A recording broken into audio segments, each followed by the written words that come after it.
It's no coincidence that Arthur Miller life spanned almost the whole of the 20th century. We often refer to it as America's century. And Miller, in many ways, was America's playwright. He wanted his writing to make a difference. And I think his plays were very earnest in that respect, with a very keen social agenda plucked from the headlines. Miller has at his core, the core of all his plays, that human something to which any member of any audience can immediately relate. This was actually one of America's greatest playwrights ever, if not one of the world's greatest 20th century writers. Born on October 17, 1915, Arthur Asher Miller was raised in an upper-middle-class Jewish family in Harlem, the second of 3 children to Augusta and Isadore Miller. He grew up the privileged child, father, very successful ladies' coat and suit manufacturer, employing 800 people. And then, as the Depression heads up, 1928, they have to move out to Brooklyn because business is slowing, and then the crash, his father loses everything. The Depression was something that Miller never got over. His experiences in the Depression very much made him the person that he was. The Great Depression taught him this sense that nothing is forever. We have to be vigilant, we have to be on guard, because cataclysmic events can occur that can take everything away. And we have to be aware of that, and we have to, in a way, work together to rebuild. Unfortunately, when he graduated in 1932, his poor grades and his family finances kept him unable to go to college. So he worked in a series of odd jobs, and then after 2 years, he was able to convince the admissions people at the University of Michigan to admit him. While at the University of Michigan, Miller worked as a reporter and night editor for the student newspaper, Michigan Daily. In addition to covering local and national news, the paper was a forum for debate, exposing the young Miller to the progressive politics that would mark his life and work. He was always, I think, a playwright who wanted us to do something about society after we watched the play.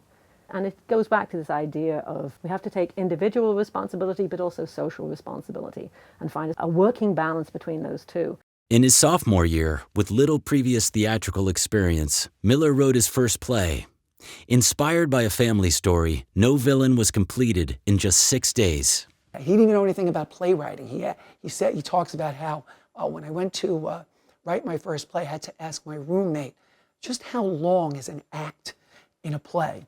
But he figured it out. The play's positive reception encouraged Miller to enroll in his first playwriting class, taught by Kenneth Rowe, a writer with the famed New York Theater Guild. Miller proved an able student, immersing himself in theater history and taking notice of new theatrical ideas emerging in New York.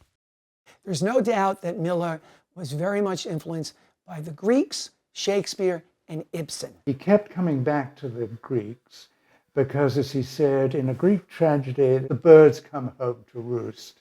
In other words, the past is never really the past. It always lives on in some way in the present. That he opens himself up to exploring these enormous and shattering and almost Greek drama-like cathartic events, and then can tie them to eras, to history, makes the viewer feel a kind of size about himself, and a sort of size that you only feel, I think, when you're watching the works of Aeschylus or Sophocles or Euripides. Ibsen taught him how to structure his plays. Clifford Odets, I think, gave him that idea of the poetic speech of the everyday man. He was raised on Clifford Odets, Waiting for Lefty, plays like that from the 1930s, those proletarian plays, very much influenced Miller. Miller, I think, saw art that could make a difference and move people. Graduating in 1938, Miller returned to New York, determined to be a writer. He briefly worked with the Federal Theater Project, but at first found little success. Exempted from the draft because of an old football injury, he spent World War II working the night shift at the Brooklyn Naval Yard, repairing damaged ships, while continuing to write. Then in 1944, he had his first play produced on Broadway, and that was The Man Who Had All the Luck, which got terrible terrible reviews and closed after only four performances. Miller was devastated. He thought he would never write a play again. Discouraged by the play's failure, he wrote the only novel of his career, Focus. Published to great acclaim in 1945, it is one of the first works of literature to tackle the issue of American anti-Semitism. He never really identified as a religious Jew, but definitely as a secular Jew. And he felt very strongly about what he saw was a disturbing rising level of anti-Semitism in America. Bolstered by the novel's success, Miller once again turned to the stage, this time with very different results. Premiering on Broadway on January 29, 1947, All My Sons was an instant hit and won Miller his first Tony Award for Best Play. It tells the story of Joe Keller, a businessman who sold faulty airplane parts to the military during World War II, and the betrayal of his responsibilities to his family and country. In Miller, the themes of guilt, responsibility, betrayal, denial are all meshed together. The core of his work, that almost always revolves around the family unit, but within that, all sorts of major social and political themes of the 20th century were expressed. Everyone has family. That's the way he kind of pulls us in a sense. But then as we watch and we see the relationships between these families and we identify with them, but then he brings in the larger themes and we start to see how this family becomes a microcosm of the larger society. We have a responsibility to ourselves, we have responsibility to our families, and we have a responsibility to our society. And Miller's plays are all about where do all of those aspects overlap. Miller's next play would again focus on a family, the wife and two grown sons of Willie Loman in Death of a Salesman. In 1948, he went up to his property in Connecticut and built himself a shed, a cabin, a 10 by 12 cabin that's still up there in Roxbury. He built it with his own hands, and he sat down in the late afternoon and through the evening and all through the night wrote what is the first act of Death of a Salesman in one fell swoop. It was a career-defining commercial and critical success, winning Miller his second Tony Award and the 1949 Pulitzer Prize for Drama. With Death of a Salesman, Miller redefined tragedy for the American theater. Miller knew what an Aristotelian tragic hero was. He knew what a Shakespearean tragic hero was. But Miller was creating a new kind of tragic hero. So he very much wanted to create a tragic hero who was very special in some way, but also very ordinary, the common man. When there is an assault on a character's personal dignity, and the character goes up against the forces and tries to achieve that dignity, that is what makes for tragedy. Miller had an instinctive feel for the way you and I and others like us actually operate, privately, publicly, in declaration, in denial, in aspiration, in failure. Of course, with Miller, the big question is whether his characters achieve that dignity or not. But that's like any great tragic hero. We're still in awe of Hamlet and Lear and Oedipus, just as we're still in awe of Joe Keller and Eddie Carbone and Willie Loman and John Proctor. The challenge is to make it real and to make the characters real in their situation. And also to give it a theatricality. I always weep at Death of a Salesman in that father-son scene. I always am torn apart in All My Sons, even in productions that aren't particularly noteworthy.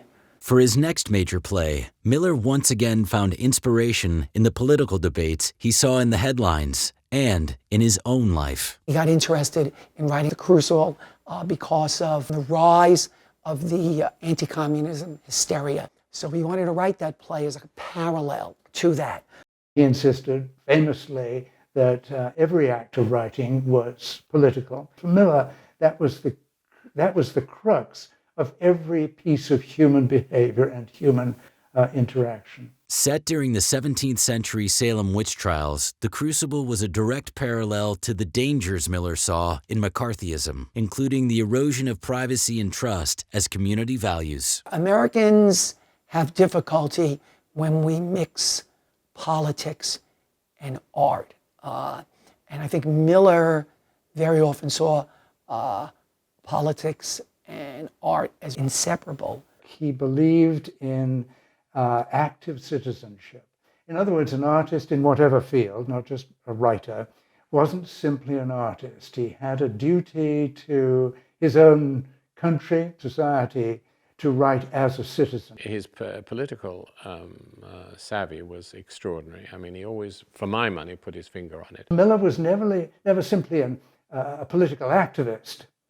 At the core of all this was the human factor, represented, of course, in all of his plays, but most conspicuously in the ones that we, come back to again and again. These plays, I think, just were very powerful. They were dealing with issues of the time, social issues, but presenting them with very real characters. Those years between 1947 and 56 are very often, I think in many ways, the years by which Miller's 70-year career is going to be judged.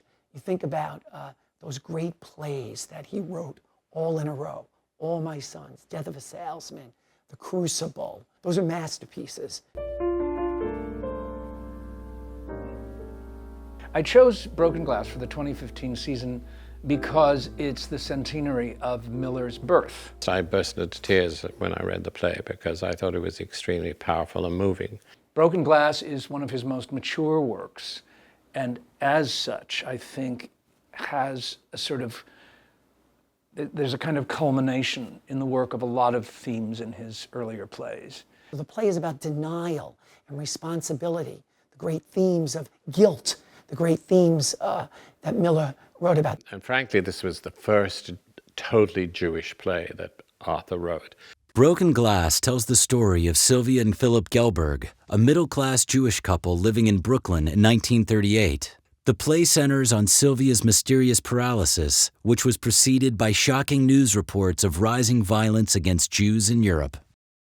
Sylvia is so overwhelmed by what she reads in the papers about what's happening to Jews in Germany that she becomes paralyzed. She can't walk.